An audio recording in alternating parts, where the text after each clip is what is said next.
안녕하세요, 딘까입니다. 이번 영상은 어둠 땅 신화던전 승천의 첨탑 보스별 공략 영상입니다. 이번 영상을 마지막으로 모든 던전 보스별 영상이 마무리됩니다. 어둠 땅이 출시되기 전까지 최대한 던전을 돌아보며 던전별 쫄 구간 팁 영상으로 찾아뵙도록 하겠습니다. 자, 그럼 보스별 공략 설명을 시작하겠습니다. 먼저 1렘 킨타라입니다. 1렘은 킨타라와 에줄스로 구성되어 있으며 둘 중 하나가 먼저 죽으면 경로하여 공격력이 증가하고 스킬이 강화됩니다. 에줄스가 먼저 죽는 경우 킨타라는 주기적으로 충전된 창을 지상에서도 시전합니다. 킨타라가 먼저 죽는 경우 에줄스는 사악한 맹독을 사용하여 주기적으로 피해를 입히고 나락에 물든 맹독을 사용하여 지속적으로 바닥을 깝니다. 두 보스의 피를 맞춰서 잡는 것이 공략의 핵심입니다. 또한 두 보스는 전투 시작과 동시에 신실한 연대로 연결되는데 해당 선의 플레이어가 닿게 되면 10초 동안 지속 피해를 입게 됩니다. 해당 디버프는 선에 닿아 있으면 계속 중첩되며 피해량이 크기 때문에 절대 선에 닿으시면 안됩니다. 킨타라는 주 대상에게 내려쳐 배기를 사용하며 전방 모든 플레이어에게 큰 피해를 입힙니다. 탱커는 아군이 있는 쪽으로 고개를 돌리시면 절대 안됩니다. 또한 킨타라는 종종 암흑창을 시연하는데 10초 동안 큰 지속 피해를 입힙니다. 해당 스킬은 차단이 가능하지만 시전 시간이 매우 짧기 때문에 차단하기가 은근 어렵습니다. 첫 번째 암흑창은 보스가 내려쳐 배기를 사용한 직후 바로 시전하기 때문에 이 타이밍에 탱커가 차단을 전담하면 좋습니다. 전투가 시작된 후 킨타라는 주기적으로 비행을 합니다. 하늘로 올라가 전투 지역을 맴돌며 충전된 창을 던집니다. 충전된 창은 즉시 큰 피해를 입히고 바닥을 깔며 해당 바닥 위에 있을 시 지속 피해 및 이동 속도가 감소합니다. 대상자는 외곽에 창을 깔고 본진으로 복귀하시면 됩니다. 에줄스는 전투 시작 후 계속해서 약화의 탄막을 시전합니다. 투사체를 확인하고 피하면서 전투를 진행하셔야 됩니다. 해당 보스는 연결된 선에 계속 맞거나 탱커 쪽에 자리 잡아 내려쳐 배기를 맞지만 않으면 쉽게 잡으실 수 있습니다. 다음은 이넴 벤투낙스입니다.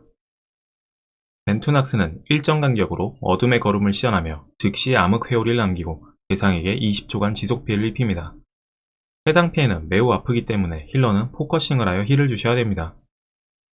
암흑의 회오리는 전투 내내 바닥이 깔려 있으며 지속적으로 어두운 화살을 투척합니다. 이펙트를 보고 피하시면서 전투를 하면 됩니다. 탱커는 암흑의 회오리가 깔렸을 때 멀리 보스를 이격시키거나 회오리 깔린 자리에 정확하게 보스를 파킹시켜 주셔도 됩니다.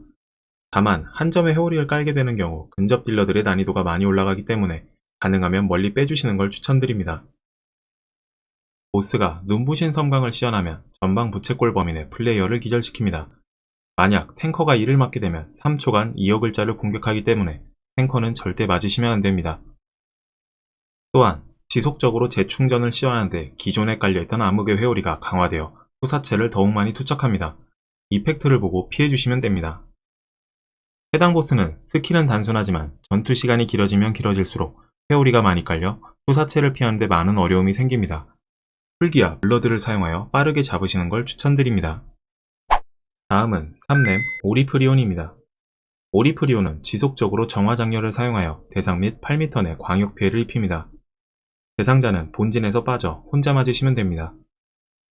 오리프리온은 종종 충전된 발구르기를 시연하는데 주대상 및 대상 위치 8m 내 광역 피해를 입히고 충전된령 디버프를 겁니다. 해당 디버프는 12초간 지속 피해를 입히고 이동 속도를 감소시킵니다. 절대 탱커 쪽에 자리를 잡으시면 안됩니다. 오리프리온이 최고천의 폭발물을 시연하면 잠시 뒤 모든 플레이어 자리에 령의장을 남깁니다.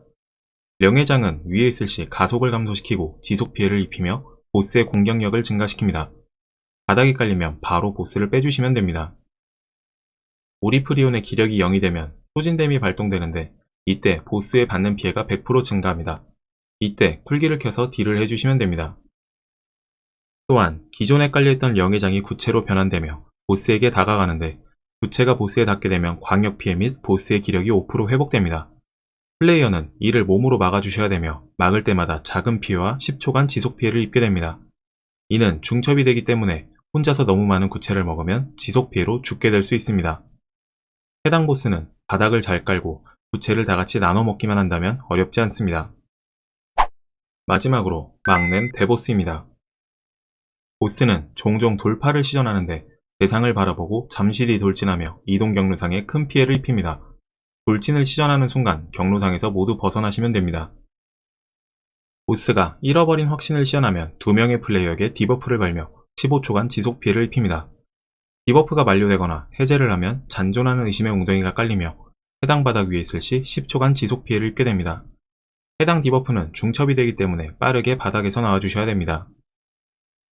또한 보스는 심연의 폭발을 주기적으로 생성하는데 4초 뒤 전멸급 광역 피해를 입힙니다.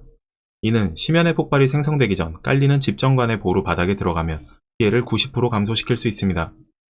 집정관의 보루가 깔리면 빠르게 바닥 위에 올라가서 심연의 폭발을 대처하시면 됩니다. 보스는 체력이 70%, 30%가 될 때마다 2페이지로 넘어가는데 이때 모든 플레이어에게 광역 피해를 입히고 하늘로 올라갑니다. 보스를 다시 하늘에서 끌어내려야 다시 보스 체력을 깎을 수 있고 보스를 끌어내리기 위해선 집정관의 창을 보스에게 맞추셔야 됩니다. 다만 집정관의 창은 바로 들 수 없고 순수한 영 5개를 창에 먹여야 사용이 가능합니다. 이 페이지가 시작되면 5개의 순수한 영이 생성되며 이는 몸으로 비벼 먹을 수가 있습니다. 한 번에 하나의 구체만 들 수 있기 때문에 자리를 정하고 구체를 들어 창에 넣어주시는 게 좋습니다. 5개의 순수한 영이 넣어지면 집정관의 창이 활성화되며 이를 클릭하면 보스에게 창을 조준할 수 있게 됩니다. 보스는 지속적으로 공중에서 이동하기 때문에 숙련되지 않는 사람이 창을 던지는 경우 보스가 한번 이동을 하고 멈추면 바로 던지는 것을 추천드립니다. 이 페이지에서는 지속적으로 바람결과 역류를 시연하는데 바람결은 플레이어를 절벽으로 끌어당기며 역류는 절벽에서 밀어냅니다.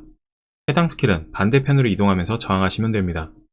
또한 바람결과 역류가 진행되는 동안 플레이어는 잔존하는 의심이 지속적으로 중첩되게 됩니다. 빠르게 이 페이지를 넘겨야 파티가 생존할 수 있으며 만약 중첩이 높은 경우 플레이어는 무적기 또는 해제로 중첩을 해제하시는 게 좋습니다. 해당 보스는 스킬 대처 자체는 너프로 인해 어렵진 않지만 창 던지기가 실패하는 경우 다시 순수한 영을 창에 넣어 던져야 되고 이때 중첩이 많이 높아지기 때문에 전멸하기 쉬운 보스입니다. 이상으로 승천의 첨탑 보스별 공략 설명을 마쳤습니다. 만약 도움이 되셨다면 구독, 좋아요, 댓글 부탁드립니다. 감사합니다.